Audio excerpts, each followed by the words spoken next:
Well, the signs were always there. Everyone in Hollywood knew. They just kept it from you.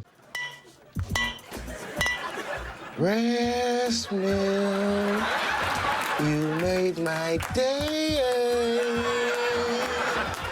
This, as the Diddy story, just took a very dark, sinister turn, as it looks like a lot of very other powerful people will be implicated here. Who will be the people that will actually be named? Well, that's exactly what we're going to be discussing here, as the latest disturbing news is the allegation now that P. Diddy actually hurt a 9-year-old boy. As according to a new Texas lawyer in a lawsuit involved with Diddy, there are now 120 new victims that have come forward, 25 of which were underage when they were allegedly abused by Sean P. Diddy Combs, with allegations going back as far as 1991.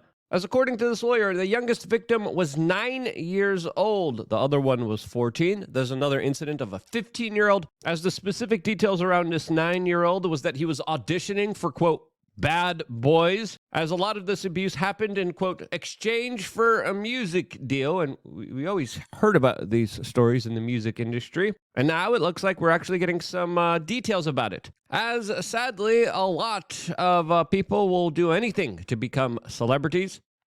As Bad Boy Records launched the careers of Notorious B.I.G., French Montana, and of course Machine Gun Kelly, all individuals that now people are asking, what did you have to do to get this prominent role here? As P. Diddy's legal team is coming out and denying a lot of these allegations from this lawyer, as the lawyer had this to say. That we're going to name, assuming that our investigators confirm and corroborate what we've been told, are names that will shock you. These are individual cases. There are indeed other perpetrators involved. They will be revealed when that particular individual case is ready to be filed. They already know who they are.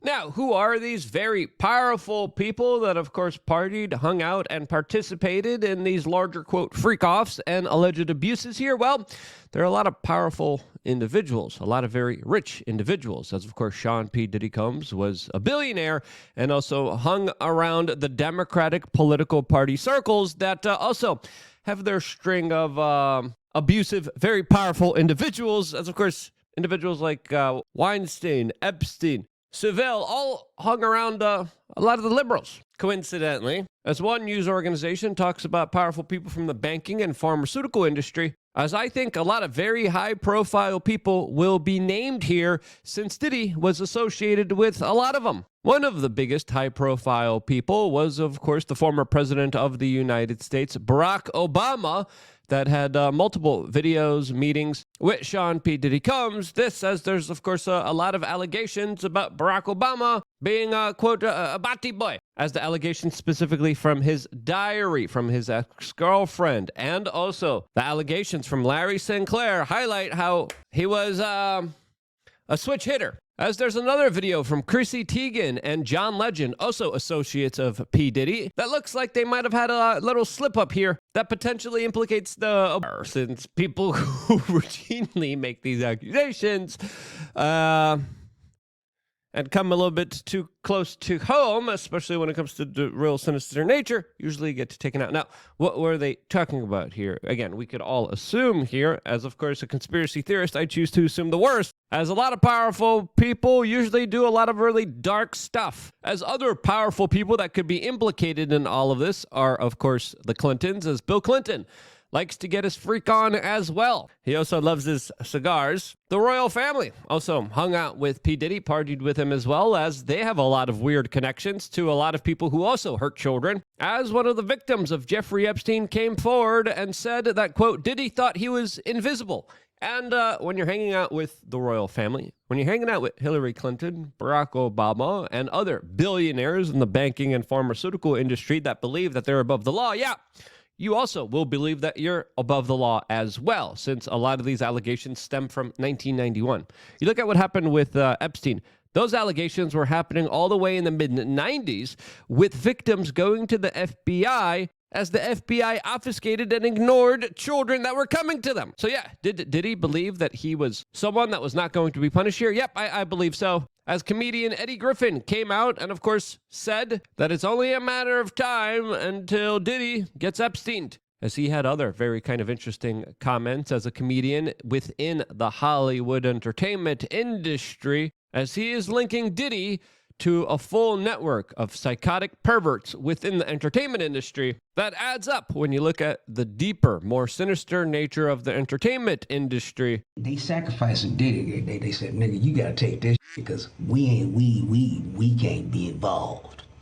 But Diddy's smart. He filmed every session. So he was live and the mother and freak boy that run Universal Music Group.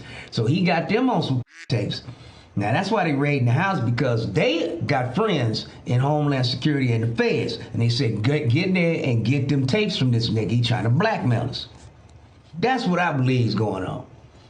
As I think we're only scratching the surface here when it comes to finding out what was actually going on here.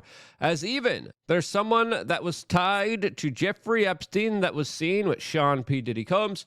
As, of course, there was probably a larger human trafficking network that all of these individuals were involved in. And then what did you expect from a very weird, ritualistic, satanic, demonic, loving industry that loves to tote their love and favorability towards Satan, the devil, and evil? As there's a lot of really weird people within the entertainment industry as the stories keep getting more and more awkward, as it's important to note here that reality is probably stranger than fiction when looking at a lot of this. What will be the next shoe that drops? Well, I think personally, Jay-Z, as a lot of the very prominent politicians, the Obamas, the Clintons, the royal family, usually are the ones that are protected. And whatever tapes the FBI has right now of all of these powerful individuals that Diddy recorded during their freak-off drug-fueled parties filled with thousands of bottles of baby oil, well, those tapes are probably in the hands of the authorities that now will be using them against the politicians in order to extort them to do their own personal bidding, which explains exactly what's happening in Washington, D.C., and why politicians never act on the behests of the people. Now, who do you think will be implicated here? Who do you think are the powerful people that are going to be named here? Let me know down in the comment section below. We return very soon for another podcast episode that is only made possible through, of course, your support on LukeUnfiltered.com. We're going to have 3 members videos that we are going to be releasing this week, specifically just for members, where we focus on becoming the best, strongest version of ourselves with the best information in order to act on it, which is only available for members of LukeUnfiltered.com. 3 master classes, sign up to our live events. We give tickets to a lot of high-profile events that save you a lot of money that are free just for members. We just did a meetup here in Miami. We're going to be doing more nature hikes. We're going to be doing more outreach. We're going to be doing more community building all over the United States, and you could support that just by simply signing up to LukeUnfiltered.com, and also at the same time getting exclusive content just centered towards around helping you, all on LukeUnfiltered.com. Sign up right now, and I will see you there right after this broadcast and later on today here, 6 p.m. when we start our podcast episode here on YouTube.com/WeAreChange.